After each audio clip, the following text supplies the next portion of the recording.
This is wonderful afternoon, I believe, and very grateful leadership of the Jamaat Islami, Senators Siraj ul Haq Sahab, Naeem Sahab, and other all distinguished guests.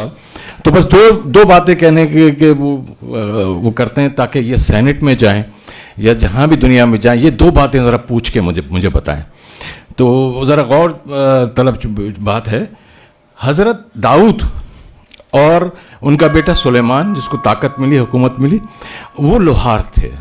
उनका पेशा लोहार का था और नरम कर देते थे लोहा अपने हाथ में. तो तभी ज़बूर में, जब वो ज़बूर आपको पता होगा कि नज़मों की किताब है, नज़मों की इल्हामी किताब है, शायरी है अल्लाह की.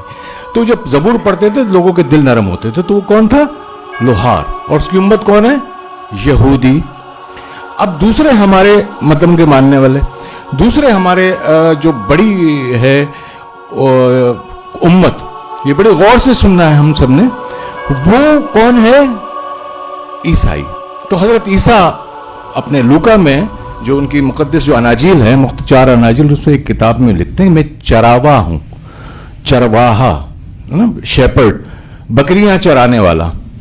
वो अपना ये टाइटल बताते हैं. तो यहूदी की उम्मत, मतलब लोहार की उम्मत, चरावे की उम्मत. आका अलैहिस्सलाम कौन है? वो क्या कहते हैं अपने आप को? बुखारी की दूसरी या शायद तीसरी जिल्द में फरमाते हैं कि मुझे उस्ताद बनाया, मौल्लिम. मतलब उनका काम टीचिंग था, टीचिंग करते थे, उनका काम टीचिंग था. तो सवाल ये बनता है सेनेटर साहब कि चरावे की उम्मत यहूदी कहां है और लोहार की उम्मत जो अपना कहां पहुंच गई, जो ईसाई हैं, और जो मौल्लिम की उम्मत है, जो इल्म देने वाला है, वो दुनिया में सबसे बड़ी, आपको पता है कितनी पढ़ी लिखी.